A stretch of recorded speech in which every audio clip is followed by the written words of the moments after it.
మీకు ఒక రియాలిటీ చెప్తా. ఏంటంటే, అబ్రాడ్‌కొచ్చప్పుడు లైఫ్ ఎలా ఉంటుందని. నువ్వు అబ్రాడ్‌కొచ్చిన ఫస్ట్ కొత్తల్లో జస్ట్ హోమ్ సిక్ ఏమైనా ఉంటుందేమో అంతే. ఒక్కసారి నీకు ఫ్రెండ్స్, పార్ట్ టైమ్ దొరికాక వర్క్, ఫ్రెండ్స్ అని ఒక మంచి లైఫ్ లీడ్ అవుతున్నారు. అబ్రాడ్‌కొచ్చాక సూపర్‌గా ఉన్నాంరా అనుకుంటాం. ఒక స్టేజ్ దాటాక నీకు రియాలిటీ స్టార్ట్ అవుతుంది. అప్పుడు అర్థమవుతుంది. ట్రూ ఫ్రెండ్స్ ఎవరో, ఆహ్, ఎలాంటోళ్ళు, ఏ సిట్యుయేషన్‌లో ఎలా మారతారో, అండ్ స్ట్రెస్ వల్ల నీ హెల్త్ పాడవుతుంది ఫుడ్ తినకుండా. హెయిర్ ఫాల్స్ అంటూ హెల్త్ ఇష్యూస్ రావడం వల్ల నీకు అరే! ఎందుకొచ్చాంరా అని అనిపిస్తుంది. ఆ స్టేజ్‌కొస్తారనమాట. బేసిక్‌గా నువ్వు ఇండియాలో 30,000 సంపాదించినా హ్యాపీగా ఉంటావు. ఇక్కడికొచ్చి నువ్వు 1,00,000 కానీ, 2,00,000 కానీ, 3,00,000 కూడా సంపాదించినా అంత హ్యాపీనెస్ అయితే నీకు రాదు. ఎప్పుడెప్పుడు ఇండియాకెళ్ళిపోదాం అని ఒక హోమ్ సిక్‌తో ఉంటావు.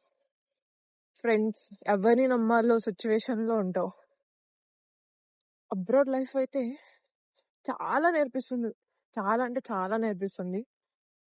నాకొక్కదానికే కాదు, అందరూ ఇదే ఫేస్ చేస్తుంటారు. సేమ్ ప్రాబ్లమ్ అందరికి.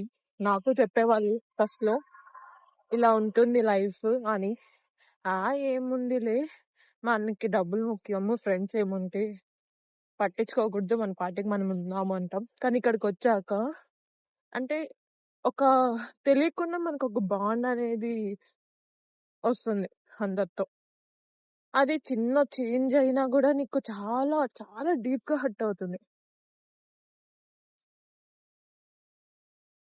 చాలా అంటే చాలా డిస్టర్బెన్స్ అవుతావు మెంటల్‌గా.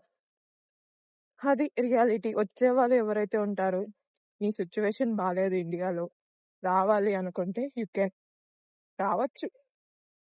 వచ్చి సంపాదించుకోవచ్చు. కానీ వచ్చేటప్పుడు బీ ప్రిపేర్. ఇవన్నీ ఫేస్ చేయాలి నేను వస్తే అని ఒక మెంటల్‌గా ఫిక్స్ అయితే రండి. ఇక్కడ వచ్చినాక లైఫ్ మీరనుకున్నట్టయితే ఉండదు. అదైతే పక్కా.